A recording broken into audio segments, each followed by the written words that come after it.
تیسری یا عمار بتاؤ کیا کہنا چاہتے ہو؟ یہاں سے شروع ہوئی ہے، سوچیے جس میں جناب سلمان ہو اس حدیث کا عالم کیا ہوگا، اس کے معارف کیا ہوں گے، اس میں فضائل کے درجہ کیا ہوں گے۔ جناب سلمان جس میں ہو سلام اللہ تعالیٰ علیہ رضوان اللہ تعالیٰ علیہ وہ عظیم ہے، لیکن کہتے ہیں جناب عمار نے کہا میں نے یہ دیکھا کہ شہزادی مولا کی خدمت میں، مولا شہزادی کی خدمت میں گئے اور جیسے ہی جناب فاطمہ نے سرکار علی کو دیکھا ایک جملہ کہا ادنو یا ابا الحسن لأخبرک ما کان وما یکون وما هو کائن وما لم یکن۔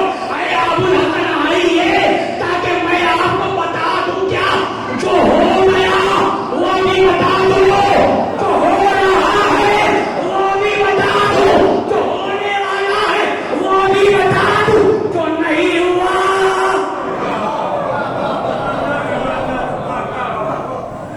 دیکھیے ظاہروں کے بیچ میں خود کو خلیفہ کہنا بڑا آسان ہے، لیکن علم خدا کے سامنے، علم کل کے سامنے، کل علم کے سامنے، معدن علم کے سامنے یہ کہنا کہ میں آپ کو سب بتا دوں، جو ہو گیا وہ بھی، جو نہیں ہوا وہ بھی، تو یہ آسان نہیں ہے۔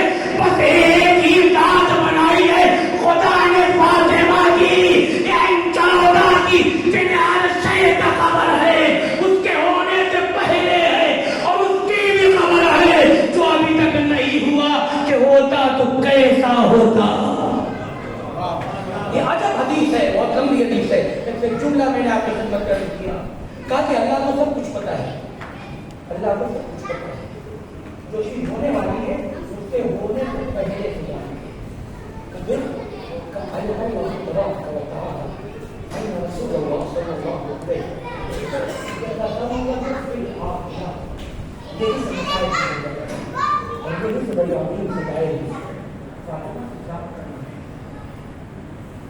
کہا کہ اللہ کو سب پتا تھا، غور سے اللہ کو ہر شے ہونے سے پہلے پتا ہے کہ یہ ہونے والا ہے۔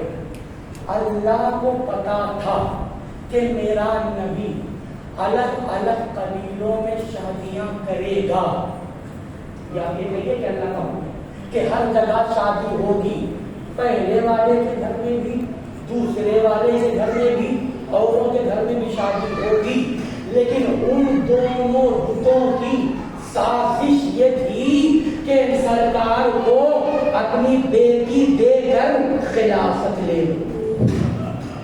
امام کاظم علیہ السلام کے جملے ہیں جو سنہرے الفاظ سے لکھنے چاہیے اور دل میں نقش ہو جانے چاہیے۔ جانتے ہو فاطمہ کیوں کہتے ہیں؟ خدا کو پتا تھا کہ خدا کا نبی الگ الگ قبیلوں میں شادیاں کرے گا، اور پھر لوگ کیا کریں گے کہ اپنی بیٹیاں دے کر کے اس امر کی لالچ کریں گے، یطمعون فی وراثت ھذا الامر من قبل، بیٹی دے کر کے اس امر خلافت کو لوٹنا چاہیں گے۔ اب آپ سمجھے یہ خیانت کرنے والا خائن کیسا ہے؟ ارے دنیا والوں، مسلمانوں، یہ تمہارا نہیں ہو سکتا جو اپنی بیٹی کو بھیٹ چڑھا دے،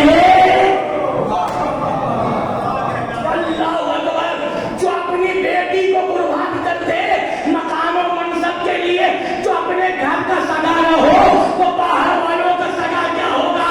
لیکن اس فرق ایک ہے کہ یہاں پر بیٹی دے رہا تھا تاکہ خلافت لوٹ لے، اور وہاں ایک باپ اپنی بیٹی سرکار علی کو دے رہا تھا تاکہ خلافت کو بچا لے۔ کہا کہ جانتے ہو انہیں فاطمہ کیوں کہتے ہیں؟ خدا کو پتا تھا الگ الگ قبیلوں میں شادیاں کریں گے تو وہ لوگ کیا سوچیں گے، بیٹی کو اس کے ذریعے سے خلافت لے لو۔ انہوں نے یہ سوچا ہوا تھا، ان کی یہ پلاننگ تھی۔ فلما ولدت فاطمہ سماها اللہ فاطمہ، لیکن خدا نے کیا کیا؟ خدا نے فاطمہ کو پیدا کر کے ان کے منصوبوں میں پانی پھیر دیا۔ تو اب کہنا پڑے گا جو نبوت کو بچائے وہ فاطمہ، جو رسالت کو بچائے وہ فاطمہ، جو امامت کو بچائے وہ فاطمہ، جو خلافت کو بچائے۔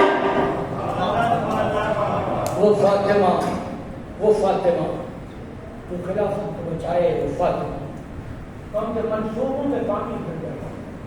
اگر فاطمہ نے دونوں نے سوچا تھا کہ بیٹی لے کر کے منصب کو لوٹ لیا جائے، لیکن خدا تو شے کو تو صحیح خدا فاطمہ پیدا کر ان کے منصوبوں پہ پانی پھیر. اب آپ سمجھے باتیں کہ مجنون کو جناب فاطمہ سے اتنی دشمنی، اللہ اتنی دشمنی کہ انہوں نے جتنی پلاننگ کی تھی برباد کر دی تھی، اس منصوبے پر اگر کسی نے پانی پھیرا ہے تو ذات کا نام ہے فاطمہ صلاۃ اللہ. کتنا ظلم کیا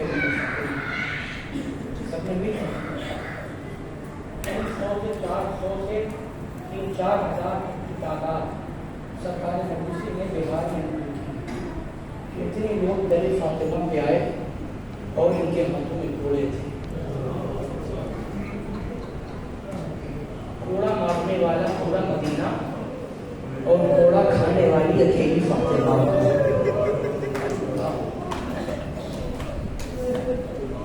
جانتے ہیں شہبازی کو اتنا کیوں مارا؟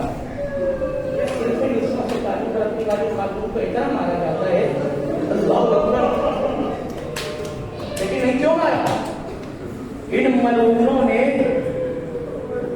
خدا کی لعنتیں ہوئیں ان پر، انہوں نے جناب خدیجہ کا بدلہ فاطمہ سے لیا، رسول اللہ کا بدلہ فاطمہ سے لیا، سرکار علی کا بدلہ فاطمہ سے لیا، سرکار حسنین کا بدلہ فاطمہ سے لیا. فاطمہ کو اتنا مارا، فاطمہ پہ اتنا ظلم کیا کہ اب یہ کہنا غلط ہوگا کہ ان کے ظلم کی وجہ سے شہزادی کے جسم پہ زخموں کے نشان کے نہیں، جس کو اتنا مارا جائے اس کے بدن پہ زخم نہیں ہوتا، بلکہ حقیقت یہ ہے کہ فاطمہ زخم بن گئی. اللہ اکبر. جسم کا کوئی حصہ ایسا نہیں جہاں پر زخم نہ ہو. کل بھی آپ کو کربلا لے گیا تھا اور آج بھی کربلا کی طرف ذرا دیر کے لیے لے جانا چاہتا ہوں. مختلف